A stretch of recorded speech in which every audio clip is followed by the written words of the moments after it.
Hello बच्चों, आज मैं आपके लिए लेके आया हूँ क्लास 9 का मेंसुरेशन में सरकमफेरेंस ऑफ ए सर्किल। इसको मैं एक्सप्लेन पहले करता हूँ कॉन्सेप्ट को। कॉन्सेप्ट में जैसे एक सर्किल आपने ड्रॉ किया, एक सर्किल ड्रॉ किया, तो सबसे पहले हम समझेंगे सरकमफेरेंस किसको बोलते हैं और इसके लिए हमको क्या करना पड़ता है, कैसे निकाला जाता है। सरकमफेरेंस, सर्किल के लिए सरकमफेरेंस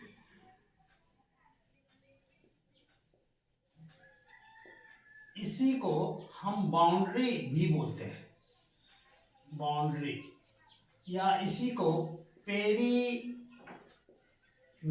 भी बोलते हैं, पेरीमीटर ऑफ सर्किल, और पेरीफेरी भी बोलते हैं, periphery of circle.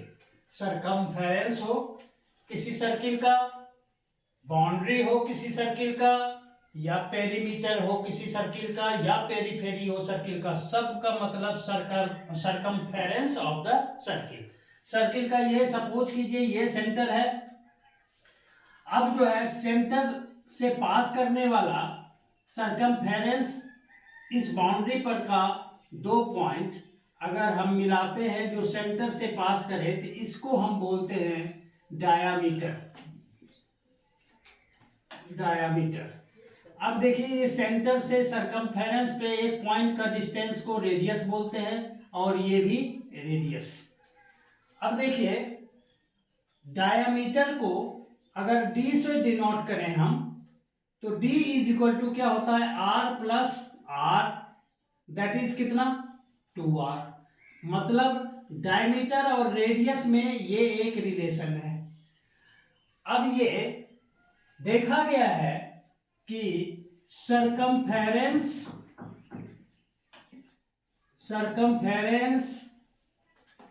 Of a circle, circumference of a circle, अगर इसको हम कंपेयर करें, अगर इसको कंपेयर करें हम डायमीटर ऑफ ए सर्किल से, डायमीटर ऑफ ए सर्किल से, तो ये ऑलवेज एक्सपेरिमेंटली आया हुआ है, ये ऑलवेज आता है 3.14। अगर डायमीटर को हम इससे रिप्लेस कर दें रेडियस के टर्म में, तो this can be also written as circumference of a circle upon d के बदले में, डायमीटर ऑफ सर्किल के बदले में हम क्या लिख सकते हैं, 2r इज इक्वल टू, और 3.14 जो ये कांस्टेंट वैल्यू आया है इसको हम पाई से डिनोट करते हैं। किससे, पाई से। सो अगर हमको यहां पर सरकमफेरेंस निकालना है तो क्रॉस मल्टीप्लाई करेंगे, therefore we can say circumference of a circle is equal to pi into 2r, that is 2 pi r। और यही है सरकमफेरेंस का फॉर्मूला। किसी भी सर्किल के सरकमफेरेंस को जानने के लिए आपको रेडियस का होना बहुत जरूरी है। अगर रेडियस पता है तो उस सर्किल का सरकमफेरेंस को हम निकाल सकते हैं, यानी बाउंड्री को निकाल सकते हैं, पेरीमीटर को निकाल सकते हैं, पेरीफेरी को निकाल सकते हैं। और ये अब देखिए, अगर ये सर्किल का सरकमफेरेंस के लिए फॉर्मूला हो गया, अगर नोट किया है, नोट करना है तो कर लीजिए। अब अगर सरकमफेरेंस के लिए बाउंड्री निकालने के लिए अगर आपको फॉर्मूला मिल गया, तो अब एक चीज यहां पर और समझने की आवश्यकता है। अगर हम इस सर्किल को एक चक्का समझ लें, व्हील समझ लें, हाँ, तो और मान लीजिए ये किसी वायर का एक सर्किल बना हुआ है।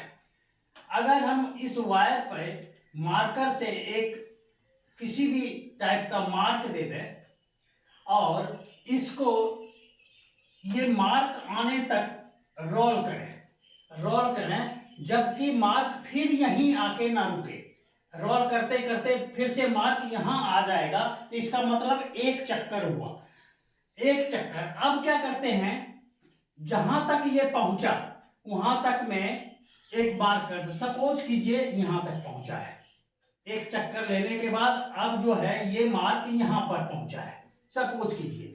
और अब जो है इस वायर को यहां से काट देते हैं, सपोज कीजिए काट दिया, काट दिया तो आपको मिलेगा, इसको तार वायर को अगर सीधा कर दे, सीधा कर दे, तो ये डिस्टेंस जो है एक चक्कर के बराबर होता है। यानी किसी भी सर्किल के लिए सरकमफेरेंस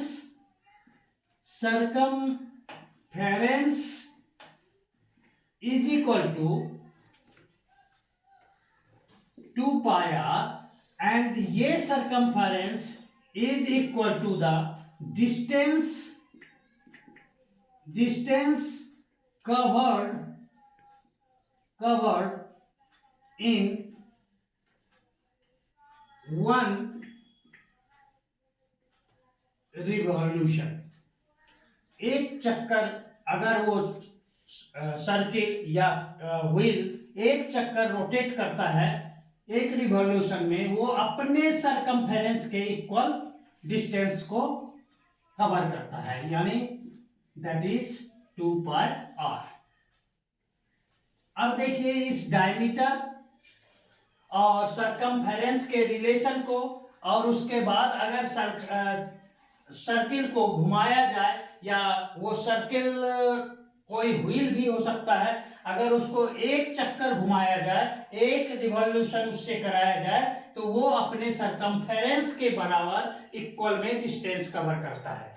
जैसे एक न्यूमेरिकल यहां पर अगर हम लें डायमीटर और सरकमफेरेंस के ऊपर, तो आपके लिए ज्यादा आसान होगा दोनों के रिलेशन को समझने में। सपोज कीजिए the sum of the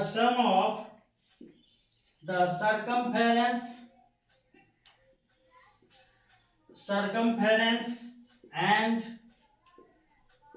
diameter of a circle is 116 centimeter. Find its radius। अब देखिए यहां पर आपको बोलता है कि the sum of the circumference, यानी बाउंड्री उस सर्किल का, एंड डायमीटर, दोनों का सम जो है 116 सेंटीमीटर है, उसका रेडियस निकालना है। अगर ऊपर में हो गया है तो नोट कर लीजिए, पॉज करके नोट कर लीजिए, मिटाता हूं। अब देखिए इस सम को सॉल्व करने के लिए हम जैसा बोलता है according to sum, the sum of the circumference, circumference के लिए फॉर्मूला हमने अभी क्या निकाला है, 2 pi R and diameter, diameter के लिए भी हमने फॉर्मूला निकाला है क्या, 2r। ये दोनों का सम जो है कितना है, 116। अब देखिए यहां पर अगर हम इसमें 2, इसमें r और इसमें भी 2 और r, तो 2r को अगर हम कॉमन ले लें तो यहां बचता है क्या, pi plus 1 is equal to 116।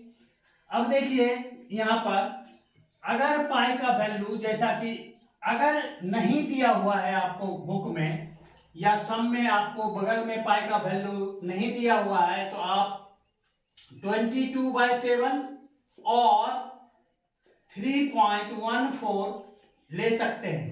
अगर पाई का वैल्यू गिवन है तो उस गिवन वैल्यू को लेके आप सम को सॉल्व करेंगे।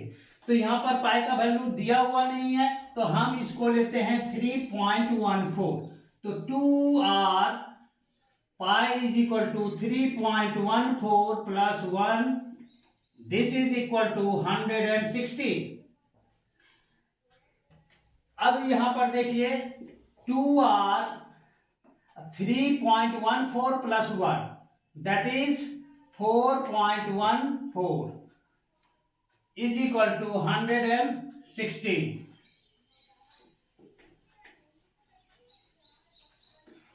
अब यहां पर देखिए इसको 2 से मल्टीप्लाई कर देते हैं, r को निकालना है। तो 4 2 जा 8, 2 1 जा 2 एंड 4 2 जा 8, r is equal to 160। Therefore r is equal to 160 divided by 8.28। इसको सॉल्व करने के लिए इसका डेसिमल को हटाते हैं, ऊपर में 2 जीरो लगता है। 9 क्लास का स्टूडेंट अच्छी तरह से जानता है। तो ये डेसिमल अब ओमिट हो गया।